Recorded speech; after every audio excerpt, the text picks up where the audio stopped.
नमस्कार मंडळी. आज आपण झणझणीत ताकातलं पिठलं करतोय. पावसाळा म्हटलं ना, की झणझणीत आणि गरमागरम आपल्याला काहीतरी पाहिजे आणि खूप कंटाळा पण येतो स्वयंपाक करायचा. पाऊस असला की मस्त पावसाची मजा घ्यावी वाटते आणि त्यात गरमागरम काहीतरी खावं वाटतंय. पण मग हे पिठलं जे आहे, तुम्ही भाजीऐवजी जे ताकातलं पिठलं करणार आहात ना, अगदी सोपं आणि झणझणीत चवीला पण मस्त लागेल. करायलाही खूप सोपं, कमी साहित्यात आणि झटपट होणारं, पण गरमागरम खाता येईल अशा पद्धतीचं ताकातलं पिठलं जर करायचं असेल, तर ते कसं करायचं आपण बघणार आहोत इथे. त्यासाठी आपल्याला काय करायचं, एक वाटी घ्यायची आहे. वाटीमध्ये बेसन पीठ घेतलं, म्हणजे हरभरा डाळीचं बेसन पीठ घेतलं आहे मी. ते एका बाउलमध्ये टाकून घ्यायचं. पाऊण वाटी घेतलेलं आहे आणि त्यामध्ये आपल्याला आंबट आहे थोडंसं, तर मी 2 चमचे, पण अजून 1 चमचा टाकून घेणार आहे. कारण तिखट पिठल्याला जो आंबटपणा जो येतो ना, तो छान लागतो. म्हणून आपण थोडंसं आंबट दही असल्यामुळे मी 3 चमचे टाकून घेतलं आणि कमी आंबट असेल तर अर्धी वाटी तुम्ही दही त्यामध्ये घाला, म्हणजे ताक घाला. तर हे घ्यायचं आहे आपल्याला, थोडंसं पाणी घालून मिक्स करून, थोडंसं आवडजोबड मिक्स करून घ्यायचं आहे. असं काही प्लेन केलं पाहिजे तसं काही नाही. त्यात थोडंसं गिठुळ्या राहिल्या तरी चालतील असं काही नाही, पण नाही राहिल्या तरी चालेल, राहिल्या तरीही चालतील. आता करायची पुढची प्रोसिजर. त्यासाठी घ्यायची आपल्याला एक कढई. कढईमध्ये घालायचं 1.5 चमचा तेल. त्यामध्ये तेल घातलं की अर्धा चमचा जिरं, अर्धा चमचा मोहरी घालायची, छान तडतडू द्यायचं आहे. मोहरी आणि जिरं छान तडतडलं की लगेच घालायच्या लसूण पाकळ्या. तुम्ही म्हणाल लसूण पाकळ्या आपण कुटून का नाही टाकल्या, म्हणजे ठेचून का नाही टाकल्या, तर ते नाही करायचं आहे. लसूण पाकळ्या घ्यायच्या, त्याचे काप करून घ्यायचे छोटाले. याचा फ्लेवर जो पिठल्याला येतो ना, खुडलेल्या लसणाचा, तो अगदी छान येतो. म्हणून बारीक बारीक टिप्स ज्या असतात, छोट्या छोट्या टिप्स, त्या आपल्या रेसिपीला खूप छान बनवतात. म्हणून आपण लसूण पाकळ्या ज्या आहेत त्या बारीक बारीक करून टाकल्यात. नंतर घातला मी एक मीडियम आकाराचा कांदा. त्यामध्ये कांदा थोडासा, लसूण तर थोडासा आपण फ्राय करूनच घेतला आहे, नंतर कांदा घातलेला आहे. कांदा थोडासा ट्रान्सपरंट झाला की त्या स्टेजवरती घालायचे हिरव्या मिरच्या. हिरव्या मिरचीने जो फ्लेवर येतो, म्हणजे त्याला टेस्ट येते ना हिरव्या मिरचीची, ती छान लागते. म्हणून आपण त्यामध्ये हिरव्या मिरच्या पण 3 ते 4 घातल्यात मी. फिक्क्या मिरच्या आहेत, जास्त तिखट नाही आहे, फ्लेवरसाठी घातल्यात.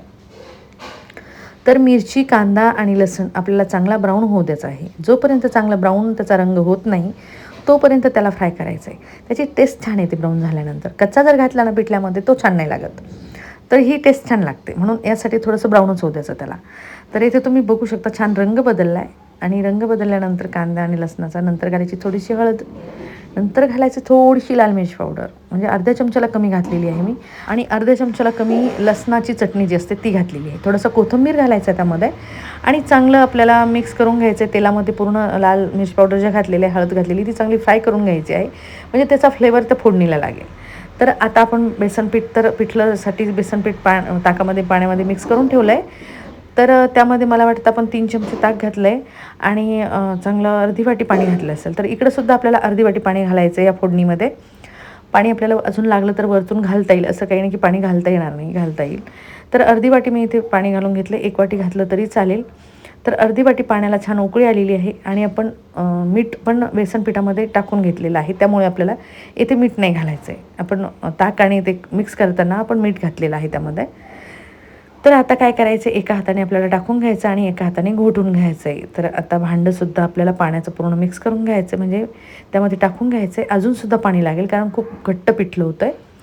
तर अजूनसुद्धा आपण त्यामध्ये पाणी घेणार आहोत. तर एकसारखं अगोदर मिक्स करून घ्यायचं आहे आणि चांगलं मी थोडंसं 2 ते 3 चमचे पाणी घातलेलं आहे. तर पूर्ण आपण 1.5 वाटी यामध्ये पाणी घातलं आहे आणि पाणी घातल्यानंतर व्यवस्थित मिक्स करून घ्यायचं आहे. आणि मिक्स झाल्यानंतर तुम्ही ते पिठल्याचा रंग आणि स्मूथपणा बघू शकता. अगदी खावंसं वाटणार पिठलं आहे गरम गरम. पाऊस पडायला लागला ना, गरमागरम काहीतरी पाहिजे आपल्याला आणि आवडीचं पाहिजे, म्हणजे छान झालं पाहिजे. आणि जास्त तामझाम पण नको, अगदी तामझाम पण होणार नाही आणि लवकर होईल अशा पद्धतीचं हे पिठलं आहे. तर इथे तुम्ही बघू शकता, बघितल्या क्षणीच खावंसं वाटणारं पिठलं आहे. पण आता याला काय करायचं, आपण थोडंसं शिजू देणार आहोत आणि शिजल्यानंतर त्याला थोडासा तडका घालायचा. बरोबर गरमागरम तडका घालून घ्यायचा आणि जेवायला बसायचं आहे. शिजेपर्यंत आपण तडक्याची तयारी करतो. 1 चमचा, म्हणजे पोह्याचा 1 चमचा तेल घातलं आहे आणि 2 ते 3 लसूण पाकळ्या खुडून घातल्या आहेत मी. त्या पण चांगल्या ब्राऊन होऊ द्यायच्या आहेत. जितक्या छान ब्राऊन होईल तितका छान तडका तुमच्या वरतून पिठल्याला बसेल. तर इथे ब्राऊन झालं आहे आणि इथे मी गॅस बंद केला आहे. आपल्याला आता गॅस बंद करायचा आहे आणि थोडंसं एकसारखं हलवून घेतल्यानंतर त्यामध्ये घालायची थोडीशी लाल मिर्च पावडर, जास्त तिखट नाही, कलरसाठी घातलेली आहे. थोडासा कोथिंबीर घालायचा. हा झाला आपला तडका रेडी. आणि पिठलं आपण एकदा चेक करणार आहोत. तर मस्त चटचटीत शिजतं आहे. आपण नाही म्हणत का त्याला झणझणीत पिठलं झालेलं आहे. तर हे छान शिजून झालं आहे आणि शिजलं आहे पण मस्त. तर आता वरतून घालायचं आहे आपल्याला तडका. हा तडका घातल्यानंतर जो फ्लेवर येतो ना पिठल्याला ताकातल्या, तुम्ही विचारू शकणार नाही, मस्त फ्लेवर येतो आहे. आणि आजच ट्राय करा, खूप काही लागत नाही, घरचंच साहित्य आहे. पिठलंसुद्धा आपण घरीच करतो, फक्त ताक नसेल म्हणजे दही नसेल तर ते दही आणावं लागेल तुम्हाला आणि मस्त पिठलं तयार करून खावं लागेल. तर आज मस्त ज्वारीच्या भाकरीसोबत तर विचारूच नका, मस्त झणझणीत पिठलं आहे ज्वारीच्या भाकरीसोबत तर मस्तच लागेल. तर हे झालं आहे आपलं झणझणीत बघितल्या क्षणीच खाणारं पिठलं आणि सोपंसुद्धा आहे करायला. तर अगदी सोपी आणि झटपट होणारी रेसिपी आहे. आजच ट्राय करा आणि आजच मला कमेंटमध्ये सुद्धा कळवा तुमचं पिठलं कसं झालं आहे ते. जर तुम्हाला ही माझी पिठल्याची रेसिपी आवडली असेल आणि तुम्ही माझ्या चॅनलवर नवीन असाल तर माझ्या चॅनलला सबस्क्राईब, लाईक, शेअर, कमेंट करायला विसरू नका. तर चला भेटूया अशा सोप्या सोप्या आणि झटपट होणाऱ्या रेसिपीसोबत. तोपर्यंत बाय.